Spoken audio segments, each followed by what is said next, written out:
Selama puluhan tahun, Indonesia hidup di bawah bayang-bayang satu label yang sama, negara besar yang ribet. Terlalu banyak penduduk, terlalu luas wilayahnya, terlalu kompleks masalahnya. Di mata kawasan, Indonesia bukan dilihat sebagai penentu arah, melainkan sebagai sumber potensi masalah. Negara yang harus dijaga stabilitasnya, bukan negara yang ditunggu keputusannya. Korupsi, birokrasi berbelit, konflik sosial yang datang dan pergi, serta elit politik yang kerap terlihat sibuk bertengkar di dalam negeri menjadi cerita yang terus diulang. Narasi ini begitu lama diperdengarkan, sampai akhirnya dianggap sebagai kebenaran baku. Malaysia merasa lebih rapi, lebih efisien, lebih cepat naik kelas. Australia bahkan lebih santai lagi. Indonesia penting, iya, tapi bukan ancaman, bukan penentu, sekadar tetangga besar yang perlu dijaga agar tidak merepotkan kawasan. Di forum-forum internasional, Indonesia sering diperlakukan sebagai aktor yang cukup didengarkan, tapi jarang benar-benar ditunggu. Selama stabil, itu sudah cukup. Dunia seolah sepakat, Indonesia bukan pemain utama. Namun, geopolitik tidak pernah peduli pada persepsi lama. Dunia tidak bekerja berdasarkan nostalgia, melainkan angka, tren, dan konsistensi. Dan di titik inilah cerita mulai berubah. Perlahan, nyaris tanpa suara, tetapi dampaknya terasa kemana-mana. Indonesia tumbuh, bukan tumbuh meledak-ledak, bukan pula pertumbuhan spektakuler yang menciptakan euforia sesaat. Indonesia tumbuh dengan cara yang justru sering diabaikan, konsisten. Sekitar 5% per tahun, hampir tanpa jeda berarti. Di saat negara maju ngos-ngosan di angka 1 atau 2%, dan banyak negara berkembang naik turun seperti roller coaster, Indonesia berjalan seperti pelari jarak jauh yang jarang jatuh, jarang berhenti, dan jarang terlihat kelelahan. Yang membuat pertumbuhan ini berbeda adalah sumbernya. Indonesia tidak lagi sepenuhnya bergantung pada satu sektor. Ia tidak hanya berdiri di atas tambang mentah atau komoditas primer.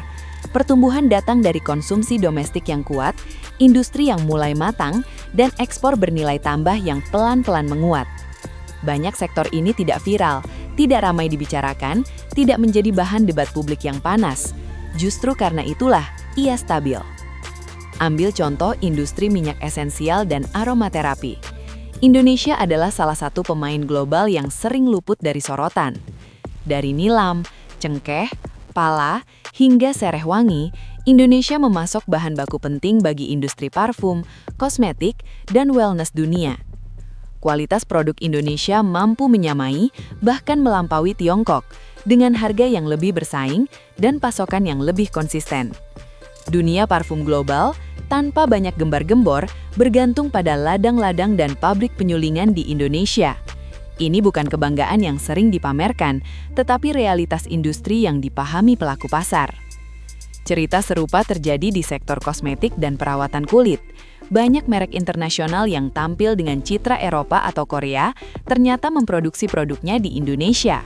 Alasannya sederhana dan pragmatis, kualitas manufaktur memadai, biaya efisien, dan fleksibilitas produksi tinggi. Indonesia mulai unggul bukan dalam volume kasar seperti Tiongkok, tetapi dalam presisi, rasa pasar, dan keandalan. Ini bukan klaim nasionalistik, melainkan logika industri global yang dingin dan rasional. Di sektor furniture dan dekorasi rumah, Indonesia bahkan sudah lama menjadi pemain penting. Dari Jepara hingga Cirebon, dari rotan hingga kayu solid, desain Indonesia mengisi rumah-rumah kelas menengah atas di Eropa dan Amerika. Produk Indonesia hadir di ruang tamu dunia, sering tanpa label mencolok, tanpa cerita heroik, tetapi konsisten. Ia tidak berteriak minta diakui, tetapi terus dipakai. Sektor pangan menunjukkan cerita yang lebih ekstrim. Mie instan Indonesia bukan hanya produk ekspor, melainkan kebutuhan pokok di beberapa negara Afrika. Di Nigeria, penjualannya bahkan lebih besar dibandingkan di dalam negeri. Ini bukan sekedar ekspor barang, melainkan penetrasi logistik dan budaya. Indonesia tidak hanya menjual produk, tetapi menyediakan solusi pangan murah, stabil, dan terjangkau bagi negara lain. Dalam geopolitik modern, kemampuan menjaga stabilitas pangan seringkali lebih berharga daripada retorika politik. Fakta lain yang jarang disadari publik adalah posisi Indonesia sebagai salah satu eksportir kendaraan terbesar di dunia. Indonesia bukan hanya pasar otomotif, tetapi basis produksi dan ekspor. Mobil buatan Indonesia dikirim ke Asia, Timur Tengah, hingga Afrika. Ini bukan mimpi industrialisasi, ini realitas yang sudah berjalan, meski jarang dirayakan. Sekarang bayangkan semua ini dari sudut pandang negara tetangga. Selama bertahun-tahun, mereka melihat Indonesia sebagai pasar besar yang ribet, potensial tapi sulit. Kini pasar itu berubah menjadi produsen, eksportir, dan pemain global. Tanpa deklarasi, tanpa teriakan, tanpa drama. Dalam geopolitik modern, yang membuat negara lain gelisah bukan lagi tank atau kapal perang terlebih dahulu, melainkan tren jangka panjang yang sulit dihentikan. Dan tren Indonesia ini mulai membuat banyak pihak tidak nyaman. Malaysia adalah salah satu yang paling merasakannya. Dulu perbandingan selalu satu arah. Malaysia merasa lebih maju, lebih tertata, lebih cepat naik kelas. Sekarang perbandingan itu berubah nada. Media Malaysia mulai rutin membandingkan PDB, investasi asing, daya beli, bahkan kualitas infrastruktur. Perbandingan yang terlalu sering adalah tanda kegelisahan psikologis. Ketika sebuah negara mulai rajin membandingkan diri, itu berarti posisi mentalnya telah bergeser. Hubungan Indonesia dan Malaysia memang tidak pernah sekedar soal diplomasi formal. Ada lapisan psikologis yang terbentuk sejak lama. Malaysia membangun identitas sebagai negara yang lebih kecil, tetapi lebih rapi, lebih efisien, dan lebih cepat berhasil. Dalam banyak fase sejarah, narasi itu ada benarnya. Namun, narasi itu kini mulai usang. Perubahan ini tidak datang dengan pengumuman resmi atau simbol politik yang dramatis. Ia datang lewat angka-angka yang sulit dibantah. Indonesia kini bukan lagi pihak yang selalu mengejar. Indonesia mulai menjadi tolok ukur. Dan perubahan posisi ini berat untuk diterima. Malaysia menghadapi dilema identitas. Ketika narasi superioritas regional goyah, yang runtuh bukan hanya kebanggaan, tetapi juga rasa aman elitnya. Faktor tenaga kerja menjadi sumber kegelisahan tersendiri. Malaysia dan Brunei sangat bergantung pada jutaan pekerja Indonesia di sektor perkebunan, konstruksi, dan rumah tangga. Tanpa mereka, roda ekonomi tertentu langsung tersendat. Namun, kondisi di Indonesia mulai membaik.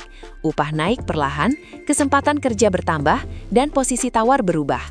Jika pasokan tenaga kerja murah tidak lagi semudah dulu, keseimbangan kawasan ikut bergeser. Australia membaca situasi ini dengan cara yang berbeda. Lebih dingin, lebih strategis. Bagi sebagian analis Australia, Indonesia dalam jangka panjang dianggap sebagai tantangan strategis yang lebih kompleks dibandingkan Tiongkok. Bukan karena agresi militer, tetapi karena kombinasi faktor yang sulit dihadapi. Tiongkok adalah kekuatan eksternal. Polanya terlihat dan bisa diantisipasi dengan aliansi. Indonesia adalah tetangga langsung. Australia dan Indonesia dipisahkan oleh laut. Tetapi laut itu bukan sekedar pemisah. Ia adalah jalur hidup ekonomi Australia. Lebih dari 40% perdagangan Australia ke Asia melewati perairan Indonesia. Selat Lombok, Makassar, dan Sunda bukan jalur alternatif, melainkan rute utama. Sekitar 60% ekspor Australia ke Tiongkok melewati jalur ini. Alternatif lain menambah biaya dan waktu secara signifikan. Yang membuat Australia berhitung adalah satu hal sederhana. Indonesia memiliki leverage, tetapi memilih tidak menggunakannya secara agresif. Dalam strategi, ketidakpastian semacam ini justru lebih mengganggu daripada ancaman terbuka. Karena itu, respons Australia bukan konfrontasi, melainkan pendekatan. Kerjasama pendidikan, teknologi, energi, dan pertahanan non-konfrontatif diperkuat bukan karena idealisme, tetapi kalkulasi dingin. Faktor demografi semakin memperkuat posisi Indonesia. Populasi besar, relatif muda dan produktif. Australia sebaliknya, kecil dan menua. Dalam jangka panjang, pusat gravitasi kawasan bergerak ke utara. Indonesia bukan ancaman militer, tetapi tantangan sistemik yang mengubah cara kawasan bekerja. Dunia pelan-pelan menyadari satu hal yang ironis. Banyak negara ternyata bergantung pada Indonesia, sering tanpa disadari. Singapura hampir seluruh kebutuhan listriknya bergantung pada gas alam dari Indonesia. Tanpa gas Indonesia, Singapura tidak mati, tetapi megap-megap. Timor Leste lebih ekstrim lagi. Kebutuhan pokoknya bergantung pada Indonesia. Di perbatasan Papua Nugini, rupiah digunakan dalam transaksi sehari-hari karena barang Indonesia lebih murah dan tersedia. India membeli porsi besar batu bara dari Indonesia untuk menjaga listriknya tetap menyala. Eropa masih bergantung pada nikel dan minyak sawit Indonesia terlepas dari retorika lingkungan. Afrika mengandalkan batu bara, pupuk, dan pangan murah dari Indonesia demi stabilitas sosial. Sekitar 40% perdagangan global melewati perairan Indonesia. 4 dari 7 selat terpenting dunia berada di sini. Indonesia tidak sedang bangkit dengan sorak-sorai. Ia bergerak sunyi, stabil, dan sistemik. Dan justru karena itulah, dunia mulai berhenti bertanya apakah Indonesia penting. Pertanyaannya kini berubah. Seberapa siap dunia menghadapi Indonesia yang akhirnya sadar pada posisinya sendiri?